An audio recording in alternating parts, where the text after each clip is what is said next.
พี่น้องเกิดประเด็นดราม่าจากบุคคลดังทางวงการหมอลำ3 คนคนต่างโพสต์ต่างกรรมต่างวาระต่างสถานที่ต่างเวลาแต่ว่า FC โยงมาใส่กันเรียบร้อยแล้วจากการโพสต์ของคน3 คนพี่น้องเอ่ย ระหว่างเต้าหยองระเบียบวาทศิลป์อิพออิระเบียบวาทศิลป์กับติงลี่อ้ายของเต้าหยองพี่น้องเอ่ยติงลี่โพดก่อนติงลี่ไว้จังสี่ล่ะพี่น้องเอ่ยเริ่มจากศูนย์จากบ้านหลังน้อยๆนอนติดดินอยู่กินน้ำกันมีพริกกินพริกมีเกียกินเกียจบป .6 ไปบวชเรียนน้ำหลวงปู่คำจุนเมตตาถ้ำจากวัดบ้านโศกนกเต้นจบม.3 กันทุกคนผมอายุ16หันเข้าสู่วงการหมอลำเริ่มเป็นแดนเซอร์เต้นจากแถวซีจากมื้อนั้นฮอดมื้อนี้27 ปีในเส้นทางนี้มีลมบ้างเหนื่อยบ้างท้อบ้างได้เห็นอีหยังหลายอย่างผ่านมาคักเติบแต่สุดท้ายแล้วไผสิว่าจังไดก็ตามสร้างผมรู้สึกได้ทุกลมหายใจว่าเลือดก็ยังเป็นเลือดอยู่เสมอคิดฮอดเสมอแววตาเอ็นตาบ่เคยเปลี่ยนจะรอวันนั้นในวันที่อยู่พร้อมหน้าพร้อมตาเฮาก็มีกันซ้ำนี้ฮักเด้อได้ข่าวว่าเดือนหน้ามีเสื้อร์ไผ่จากเต้าหยองรอนะเต้าหยองเบาติงลี่ปะอาหลีเต้าหยอติงลี่เต้าหยองแล้วก็มีลูกไอ้น้องเพิ่นนั่นละพี่น้อง3 คนนํกันพี่น้องมีติงลี่มีเต้าหยองมีอาหลีติ3เพิ่นคนไอ้น้องพี่น้องเล่าโพดไปจังสี่แต่โพดของติงลี่นี่ละเกิดประเด็นแต่ว่าคนที่เชียร์ติงลี่รักติงลี่ก็เข้ามาเม้นให้กำลังใจติงลี่นะติงลี่นี่เป็นไอ้เต้ายองให้กำลังใจเด้อสู้ๆเด้อกินฮอด3 ไอ้น้อง3 ไอ้น้องลูกแม่เขียวเพิ่นรอกันสู้ผู้สู้คนกินฮอดตอนไล่สดน้ำกัน3 คนกินฮอดอดีตให้โอ้ยอยากมาให้มาอยู่น้ำกันอีกเด้คนที่เชียร์ติงลี่ก็ว่าอย่างนี้พี่น้องเอ๋ย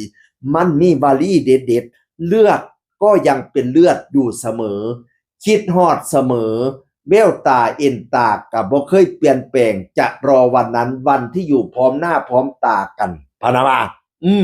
เอ๊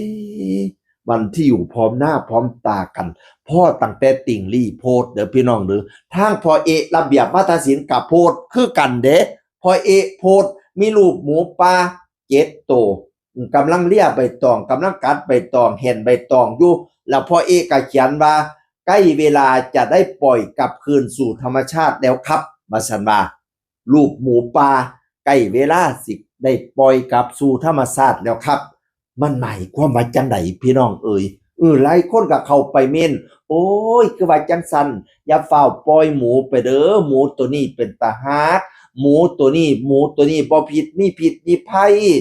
พอเอกกับแม่ละนี่ล่ะเป็นกำแพงกั้นที่ดีที่สุดเป็นกำบังที่ดีที่สุดเป็นห่มเงาที่ดีที่สุดให้หมูตัวนี้อย่าเฝ้าให้หมูตัวนี้ไปได้เด้อฮักหมูตัวนี้อยู่กับพ่อดีที่สุดแล้วพ่อดีที่สุดแล้วแม่รักดีที่สุดแล้วกับหมูตัวนี้หลายคนก็เข้ามาเสียพี่น้องเอ่ยหลายคนแคปเอาหน้าจอของติงลี่แล้วก็มาเม่นในของพ่อเอะแล้วก็เขียนว่าเกิดจากผู้นี้ล่ะโพดต้นจากผู้นี้ล่ะเป็นต้นต่อในการโพดเฮ็ดให้พ่อเอะต้องมาโพดแบบนี้ย้อนติงลี่ล่ะมาโพดเขาบ่เพิ่นบ่ว่าติงลี่ดอกแต่ว่าเขาแคปหน้าจอของติงลี่มาพี่น้องเอ้ย หลายคนก็โยงไปใส่พ่อเอกก็เลยมาโพดนี่ว่าซั่นหลายคนโยงไปว่าจังซี่เต้ายองว่าจังไดบัดนี้เต้ายองว่าจังซี่ล่ะคือสิมีคนไปถามเต้ายองเนาะว่าพ่อเป็นหยังจังโพดจังซี่ติงลี่เป็นหยังจังโพดจังซี่สิมีคนไปถามแล้วก็บ่จักแล้วก็เลยโพดว่าเขาเป็นคนโพดแต่คนที่บ่ได้ทำอะไรเลยดันกลับเป็นคนที่ผูกมองว่าไม่ดีผมทำอะไรผิดทั้งที่บ่ได้ทำอะไรเลยว่าซั่นว่าข่อยบ่ได้โพดข่อยบ่ได้เฮ็ดหยังเลยแต่ข่อยกลับถูกมองว่าข่อยเป็นคนบ่ดีข่อยเฮ็ดอีหยังผิดให้ข่อยถามเนี่ยข่อยบ่ได้เฮ็ดอีหยังเลยเราอยู่ซื่อๆแต่คนมองว่าเต้ายองเป็นคนไม่ดีไปแล้วเป็นคนผิดไปแล้วพี่น้องเอ๋ยแล้วก็มาเม่นในโพสต์เจ้าของว่าไม่ทักไปถามเขานู้นจงใจโพสต์แบบนั้นหมายถึงอะไรมาถามคนไม่รู้จะให้ตอบยังไง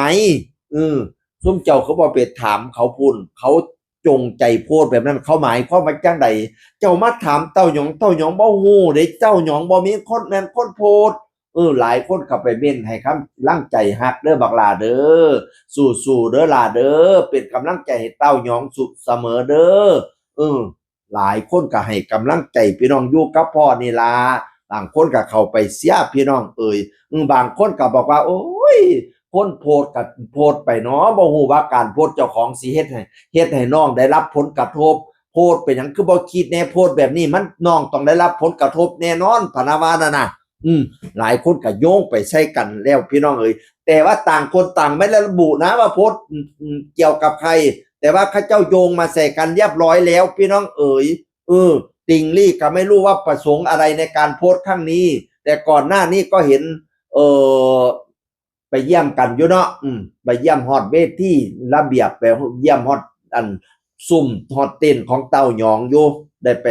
เอาน้ำหอมของเต้าหยองน้ำหอมที่อาบีมาโฆษณาซอยน้องอยู่แล้วก็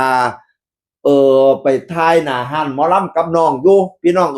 เป็นบรรยากาศดีๆอยู่ก่อนหน้านี้นี่ก็บ่ฮู้คือกันว่าติงลี่เป็นหยังจะมาโพสต์แบบนี้ก็ไม่รู้เหมือนกันนะพี่น้องนะแต่ว่าการโพสต์มันเกิดดราม่าเกิดประเด็นไปแล้วพระเจ้าก็ไม่ได้บูดถึงใครหรอกแต่ว่า FC น่ะโยงมาใส่กันเรียบร้อยแล้วก็ให้ทุกอย่างลุล่วงไปได้ดีนะปัญหาทุกอย่างขอให้คลายออกด้วยดีก็แล้วกันพี่น้องด้วยรักและปรารถนาดีกับสุขูสุคนเสียงอื่นคนเก่าเว้าสู่ฟังสวัสดีครับสวัสดีครับ